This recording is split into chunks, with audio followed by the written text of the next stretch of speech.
Good morning or good afternoon, whenever you're watching this video. This is Dina and Stephanie, and today we're looking at Unit 3. Stephanie, what article did you read?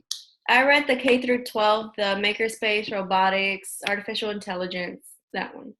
Awesome. I read the one on the Chinese and forget the whole name of it. That's terrible of me. But the K through 12 with the Chinese education. So let's go into the first standard.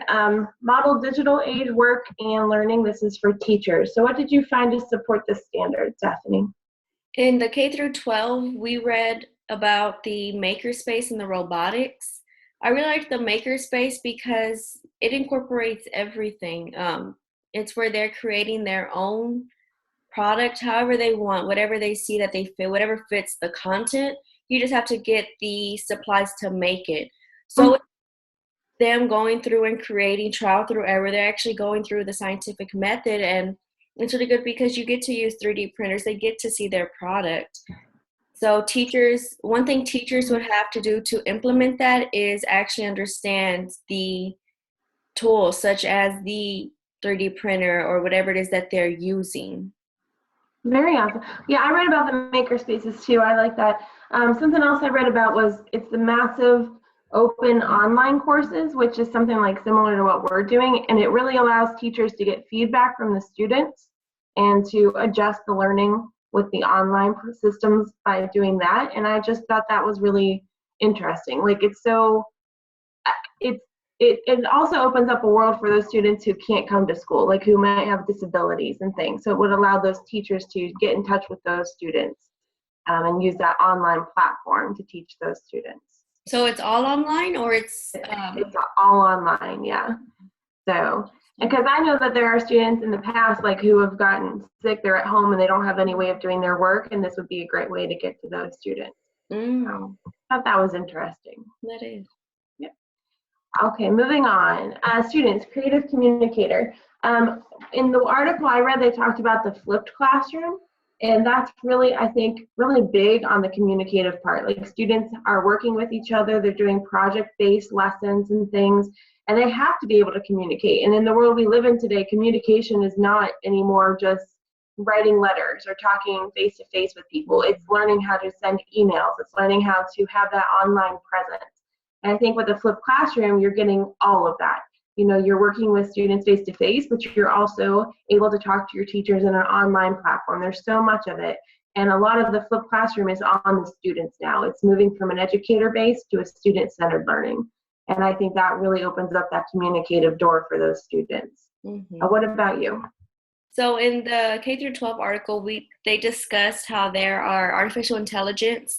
That was really cool because students get to practice and they get to communicate online. So it really does build their communication because they get to practice. It's different, and I like it because I feel like it is a little bit more non-intimidating because it's a computer right now, but it gives you the skills that you need and that you do need to acquire. As you said, there has to be communication through various pathways now. It's not just 1 and 2. And so I did like that because it did provide so many options. It wasn't just one way, and it was online. And it did provide things that you couldn't get just in person. I really like that. I never heard of that before. That's interesting. Okay, we have a second standard for students, the global collaborator. What did you find to support this standard? So this one, it was called the Internet of Things. That's what it was really called, the Internet of Things. And they were able to do a lot with it. And they can go past just locally, just their classroom. They could go through communications through other students in different ways. That was a little hard one for me, but it was really interesting. It was. I had never heard of it either, and it had a lot to offer. Awesome. I read about mobile learning, which to me, I never really thought about it, kind of like what you were saying with the one that you looked at. And it's, using mobile apps with built-in social features, and it enables the learners to share questions and collaborate on creative projects. And for me, so much of the time we're with the kids, put your cell phones away, they can't focus. But there's so much when they get into the real world, they're gonna be on their phones. Like when we do things in meetings, sometimes we have to get on our phones. And I think anything that lets them collaborate with other students, I mean, is great, because if you do it correctly. And I think sometimes, as teachers, it's not done correctly, but if you can learn and you can get some training on how to do that, the mobile learning, as well as the flipped classroom, the makerspace, all of those things are open up to that collaborative unit. So let's move on. Coaches, digital age of learning environments. So going back to I learned so much in this article, like makerspaces, the open online classes, the mobile, so much of that. Coaches can do so much with that in the school with teaching their staff. I think it comes back to something you and I discussed before, though, is just having those teachers who are willing to try these new things. And I think, this year in our school, makerspaces, our librarian's really taking off with that concept. And she's trying to make it adaptable to students who are using the online platform. And I'm not sure how she's going to do it, but I look forward to that. And I think our coaches are trying to do more with our teachers in getting them to open up to the idea of the flipped classroom, making it student-centered. So I think there's a lot for coaches to do with technology today. I just think the challenge is getting some of those teachers to open their eyes to it. Mm-hmm. What about you? I agree.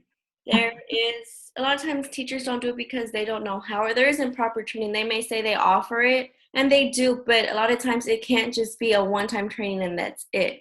Mm-hmm. Especially with everything we've discussed, it has a lot of components. It has a lot of technology innovations.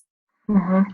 And they need more training. So after reading this, after reading robotics and the artificial learning robotics, they mentioned that a lot of jobs are being pushed out because of robotics. So many robots, they're cheap now, they're efficient. Just like if you go to Walmart, if you go to Kroger, they don't have as many cashiers, they have the self-checkout.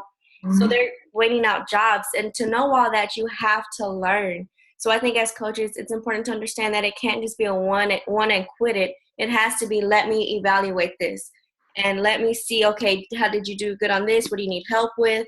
And so as you said, your flipped classroom, the Internet of Things was similar to the massive online community, the one that you talked about, where coaches may be able to do that, maybe set up a platform like that for teachers so that they can see what they need help on, as you said, gain feedback to help build themselves too. Mm-hmm. I like that. You make some good points there. That was good.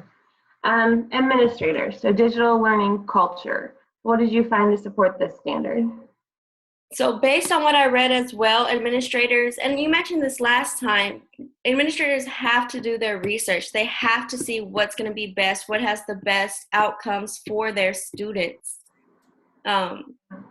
Just as the robotics, the flipped classroom, if you're going to implement that, I feel administrators also need to do their research and say, okay, well, what do my teachers need? Is it worth it for this amount of time? Or should this be done in middle school? Should this be more beneficial towards elementary? Or whatever it is, it looks that administrators have to do their research. One of the ones that it talked about, I'm not sure which one, it mentions where if you're going to choose this, you have to know X, Y, and Z in order to implement this correctly.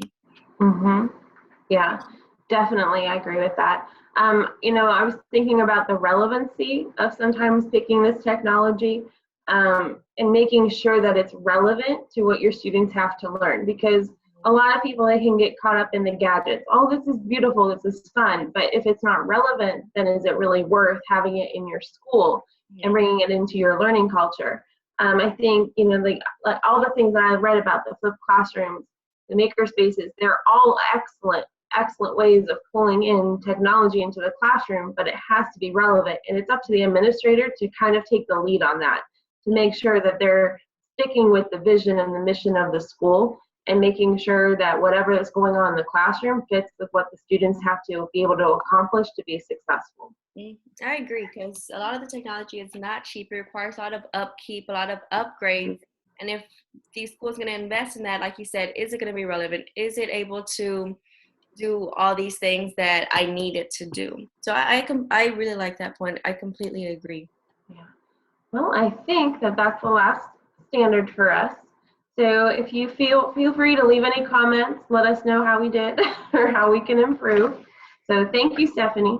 Thank you. You guys have a great day. Bye.